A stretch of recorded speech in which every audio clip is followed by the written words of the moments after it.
Bola selamat datang kembali di podcast Bola Total bersama gue Pangeran Jihan. Sudah lama kita tidak berjumpa dengan para Bola sekalian. Akhirnya kita balik lagi karena ada momen spesial Manchester Derby kemarin dimenangkan oleh Manchester United. Karena sudah ada Rana dan Gunter bersama-sama kita, langsung aja kita berbincang-bincang. Rana, sebagai seorang fans Arsenal, bagaimana melihat Robin van Persie mencetak gol kemenangan di menit 61 bagi Manchester United kemarin? Bittersweet. Tapi yang bikin jadi agak sweet sedikit adalah karena terlepas dari netralitas gue sebagai penggemar Arsenal, golnya agak dibantu defleksi dari kaki seorang Samir Nasri yang entah kenapa kabur dari pagar betis dan mendefleksikan bola ke pojok gawang. So bittersweet.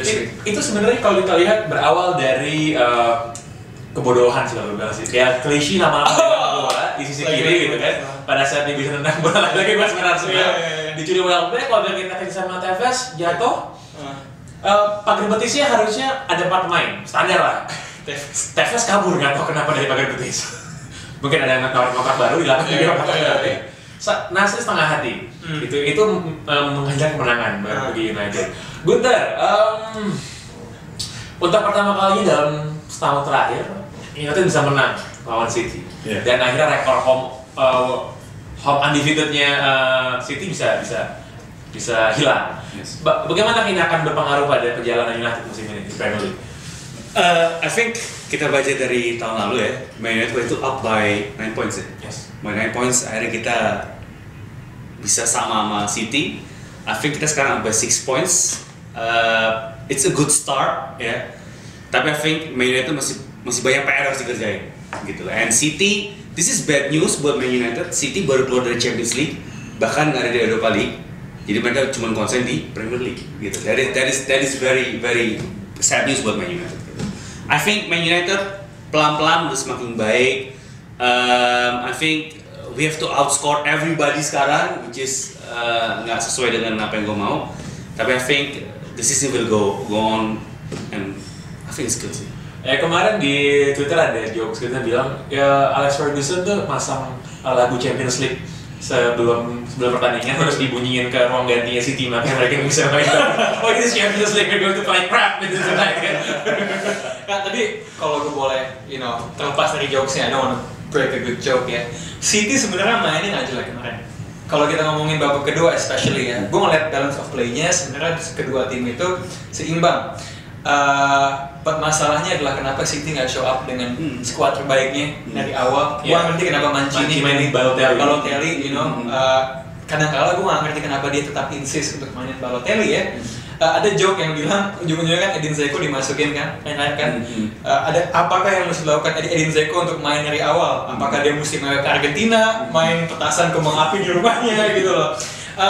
Tapi kredit Sir Alex Ferguson karena kita semua yang berlagak seperti pundit ataupun jurnalis yang punya kredibilitas semua mempertanyakan soft center United. Kenapa dia nggak investasi ke seorang gelandang bertahan yang kuat?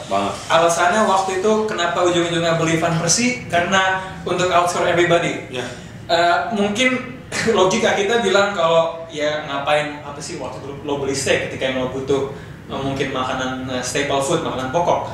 Tapi I hate to say it, especially sebagai penggemar Arsenal, but 24 million Van Persie mencetak semua gol krusial melawan tim-tim gede away, it's a great signing. Yes. I hate to say it, but so far it's a great signing.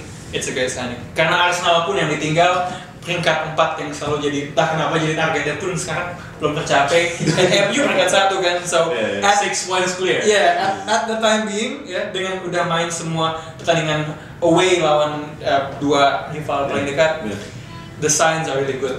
Tapi the thing is gini ya, bedanya Man United tahun lalu adalah tahun ini kita lebih optimis soal scoring ya nggak sih? Kita lebih percaya we can score gitu. And last year kita kayak man, ini kayaknya draw gitu atau gimana. Gue boleh nimpalin dikit nggak soal itu? Menarik, ini kalau kita konteksnya kita bawa ke Man United dan City juga ya. Gue inget 2 musim yang lalu, 2010-2011, even sampai Charity Shield 2011-2012, pola pertandingan City lawan United itu biasanya yang dominasi megang bola adalah United. Tapi musim ini nggak usah lawan City misalnya ya, lawan Chelsea sekalipun, polanya adalah United adalah tim yang sangat reaktif. Emang dari belum besar United counter attack-nya bagus, mainnya direct. Tapi gue lihat orientasi untuk yang penting kita bisa ngasilin gol sepanjang bulan United this season. Ya, itu memang menjadi kompensasi dari bagaimana fragile sebenarnya lapangan tengah United kan gitu. Tapi United selalu terlihat berbahaya setiap kali mereka menyerang. Pada waktu 2-2 aja semalam, masih ada semacam feeling bahwa ini sebenarnya United masih bisa menang nih. The goal is coming gitu sebenarnya gitu kan. Dan yang ada sebenarnya gini, pemain paling penting menurut gue di City itu adalah Yaya Toure. Yaya Toure. He's a human dynamo gitu kan. Unstoppable. Gitu. Nah, cuma tak kenapa City itu Mancini selalu berusaha dia Yaya Toure main di belakang karena ingin mengoptimalkan David Silva atau Aguero biar lebih banyak ruang di depan gitu. Padahal Yaya Toure ini setiap kali dia maju ke depan dia kayak traktor yang orang pasti bilang unstoppable gitu kan. Gitu. Jadi City ini musim ini kan agak terombang-ambing gitu performanya gitu. Champions League hancur, di Liga juga nggak terlihat sekuat itu lagi, gitu. Apa yang menurut gua poin tanda tanya yang besar harus disematkan ke Mancini, karena at the end of the day dia yang bertanggung jawab untuk memotivasi dan mengarahkan anak-anak asuhnya buat bermain.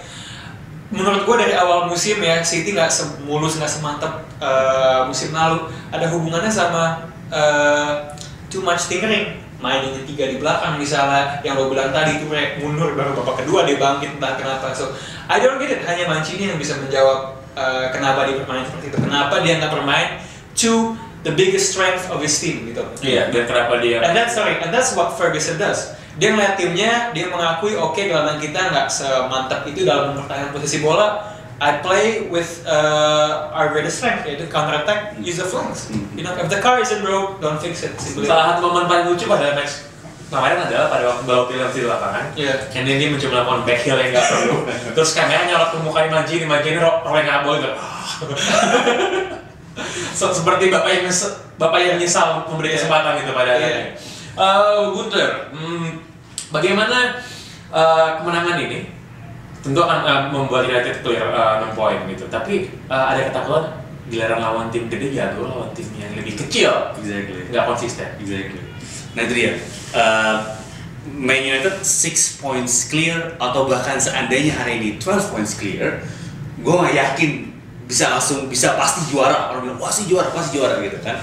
I'm not sure kenapa, karena dari tahun lalu kita lihat 9 points, that was a lot loh. That was like the end of the season gitu kan, kayak tinggal seperempat musim lagi gitu. Akhirnya kita kebalap dan semua dimulai dari Everton gitu kan gitu. So this year gue ngerasa, you know what, gue nggak mau bilang siapa yang juara, MU pasti juara atau MU nggak juara gitu. Tapi gue ngeliat 6 points is good, tapi PR kita masih banyak banget gitu loh. And sampai detik ini gue nggak tahu siapa sih kiper utama MU. Ada yang tahu nggak? Mau Dagea, mau Lineker, Begovic-nya. Siapa ini kita gitu loh. And here comes another problem gitu loh. Vidic masuk gitu loh. Terus Vidic mau di-pair sama siapa sekarang? Chris Smalling is there. Phil Jones is coming back. Mungkin dia belum sebagus itu ya.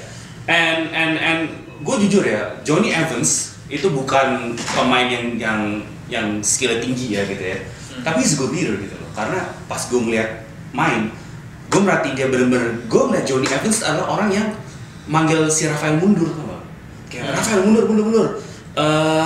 Yang mundur segala macam kayak gitu, stuff like that gitu loh. And you need that gitu loh. Kalau lo pasang di situ seorang Rivera sama Phil Jones, dua-duanya kayak banteng, dua-duanya cuma mau maju gitu loh. Akhirnya ya berantakan gitu loh. So, gue sekarang bingung kalau sekarang Vidic balik nih gimana, kipernya siapa dan segala macam gitu. Kalau offense, we have no problem sama offense gitu loh. Offense kita so far is doing a fine job gitu. And have to give credit juga kepada Rafael this year gitu. Yes. Dia grown up banget. The most improved player. Ya. Di NBA itu ada gelar itu di Liga Inggris nggak ada gitu ya. Tapi the most improved player tahun ini adalah Rafael gitu loh. Kenapa? Karena Rafael gue ngeliat bukan majunya yang bagus banget. Tapi Rafael sekarang mau bertanggung jawab untuk mundur jaga flank. Siapa winger paling jago ini gue jaga habis lo sama gue. Itu yang gue ngeliat tahun ini. Oke, nice sekali. Kita akan kembali lagi nanti di segmen selanjutnya, kita ngomongin soal Chelsea dan Rafa Benitez. Botol Ligens jangan kemana-mana. Sampai jumpa di sesi selanjutnya.